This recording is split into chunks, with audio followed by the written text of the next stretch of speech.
aşkım zirəsən, zəfər asan zirəsən. Oy dilə qurban olum, sən qapıdan girəsən. Oy gülüm gəlsin aynənə, oy yarım gəlsin aynənə. Qapıda duran oğlana, ürəkli gəlsin mənə. Oy gülüm gəlsin aynənə, oy yarım gəlsin aynənə. Qapıda duran oğlana, ürəkli gəlsin mənə.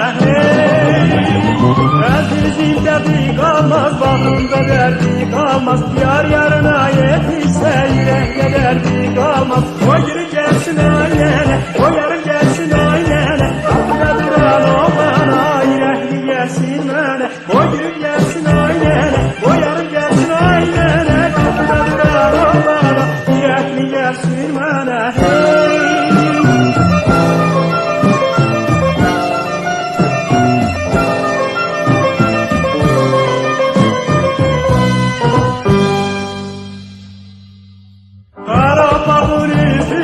Göllerinde kuzu var, iki gönül bir olsa dilin ona sözü var. Oy gülüm gelsin aynene, oy yarım gelsin aynene. Kapıda duran oğlana yürekli gelsin mene. Oy gülüm gelsin aynene, oy yarım gelsin aynene. Kapıda duran oğlana yürekli gelsin mene.